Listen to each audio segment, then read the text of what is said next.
Hi everybody. So this is going to be my second blog, only this one's going to concern tips for first-time travelers. Tips for first-time travelers. Now this can be applied to anywhere you go, but in particularly if you are a first-time traveler and you're going overseas. So my husband and I went to Europe, and even though both of us have been to previous countries prior, these were tips that we learned and that we hope that we can apply the next time that we travel. These are sage pieces of wisdom. Um, and there's probably about 3 or 4 tips, maybe 5. So take heed, okay? So the first tip has to concern with budgeting, all right?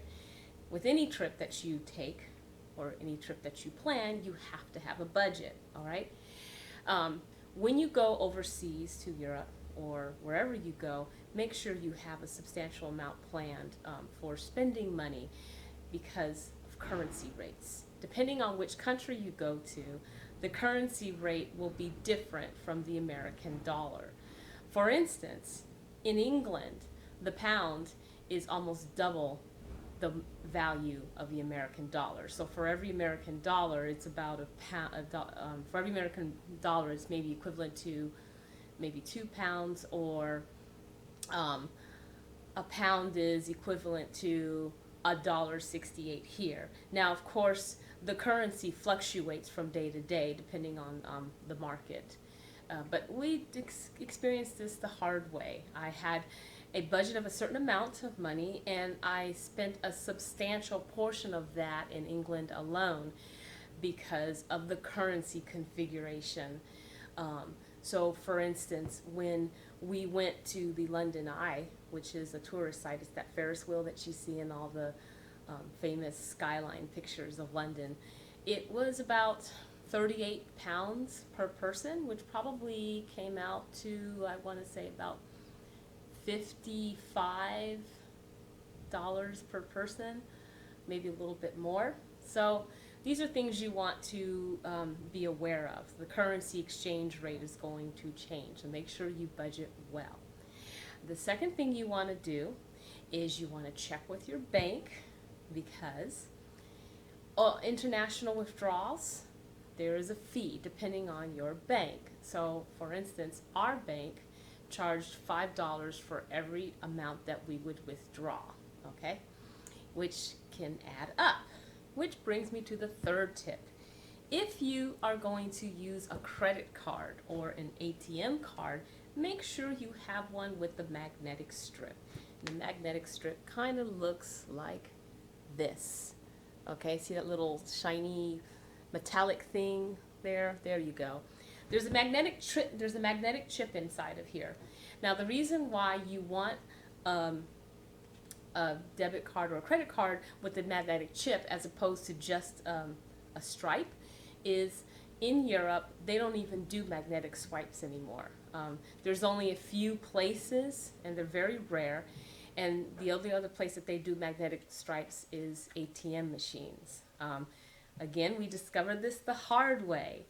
I had the intention of charging our way through Europe, and then when we were in England, we found out we couldn't do that. I didn't have a card with the magnetic chip, so I had to withdraw a lot of my money, which ended up adding up to more because of the surcharge and the currency rate. So make sure that if you're going to charge your way through traveling, whether you go to Europe or whatnot, make sure you have a card with a magnetic strip.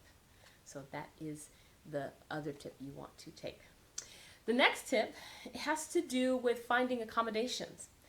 Now, most people are going to go the hotel route, or maybe they know somebody in Europe or in Asia or wherever they're traveling that can kind of hook them up and give them a good deal. A lot of us opt for the very convenient usage of Airbnb and other websites like it. Airbnb is wonderful. The only drawback in using it had to do with the location of the places that we chose, and that's my fourth tip. When you find accommodations, make sure that they are near a place that makes it convenient for you to either get to the airport or to the central part of the city. especially if you want to stay within the bounds of the city. So, funny story behind this, when we chose our Airbnb, um, I would look at the mileage to see if we were close to the central area, the central marketplace of the city or the airport, particularly when we were in England. And I was calculating between the place that we stayed and the mileage, and it was maybe 15 miles. I don't know how much that would be in kilometers, but I figured, oh, this is fine, this is fine. We'll be able to do it. It's great, It means 15 minutes, a drive from here in San Jose to Mountain View, so, we'll be able to go, you know. But what I didn't realize is that their transit system, the grid of the city, is completely different than here in the United States. So even though, by all technical accounts, it was only a 15-minute drive or about 15 miles away, it still took an hour to get from our place where we stayed to Greater London. So I didn't take into consideration. That was something I didn't even think about. And that's not cool when you are carrying heavy duty bags with you. So that's the other thing you want to be aware of. Okay. Also, another tip, speaking of carrying around heavy bags, will have to do with walking. Whenever you're traveling, make sure you have good shoes, very good shoes. I'm talking about walking shoes. I'm not talking about hiking shoes or cross-training shoes, because they have different soles and they're related for different uses. So if you're going to walk around in your cross-training shoes, it's not going to work. Your feet will be killing you. You need some good walking shoes with the proper soles that allow for long hours standing and walking on asphalt. Again, we learned the hard way. We used our workout shoes, we used our walking shoes without good soles, and our feet were killing us, because for the 2.5 weeks that we were in Europe, we did a lot of walking, and a lot of asphalt walking at that. And we tried to buy a couple of shoes over there, and our feet were just killing us. The soles of our feet literally felt like they were on fire. And we thought, well, let's go hiking. We had done a lot of hiking before we went to Europe, and we thought that would prepare us. But the terrain that we used to hike was a lot different than asphalt. So we were in shape for the rugged terrain of hiking, but we were not in shape for the asphalt walking. So definitely make sure you have some good shoes. Okay. Last but not least, this is my final tip. Be careful of scams. Now, you can find information on the internet about scam artists, con artists. People are willing to scam tourists who may not be familiar with the area that they're in. And what you'll find in Europe is you'll find a lot of vendors and individuals selling souvenirs, especially at popular spots such as the Eiffel Tower and the Versailles and the London Eye and whatnot. And for the most part, they'll be friendly and they'll help you out. But you also have to be careful of people who try to scam you, or vendors who try to pull a fast one on you, and you end up having to pay for a souvenir that you didn't really want. So this happened to me when we were in Paris. My husband and I were going to see the Sacré-Cœur, and there was a lot of vendors around the area.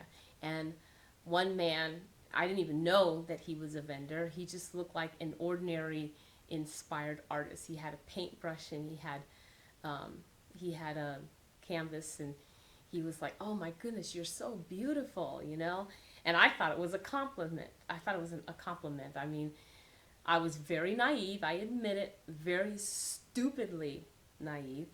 And he began drawing a picture of me, and I was flattered. And I'm thinking, wow, we're in the City of Lights, and he's drawing a picture of me. This is wonderful. And then it dawned on me that he wanted probably to get paid for it. But by then, he'd already started drawing me. A few minutes had already passed. And I was like, well, how much is this going to be? Oh, not too many euros, he says. Not too many euros, don't worry about it. But it turned out at the end, when he finished drawing me, it was 30 euros. $30 essentially, or maybe just a little more than $30 for a black and white stencil drawing that wasn't even that good, And it was like, wow, I got ripped off. And we would talk to other tourists who were ripped off with even more money, like when they were playing that exchange game where you put an object underneath 3 cups and you kind of swap them around like this. They were taken for like 100 euros, maybe 150. So just be careful with that. There's a lot of information and tips on traveling out there if you look at different websites. I will be putting up other blogs about my experience traveling, tips that I can give to new travelers or people who are just visiting. I might try to put out some blogs pertaining to the specific countries that I visited in my years and my experience of traveling overall. So anyway, hook me up and I will see you later.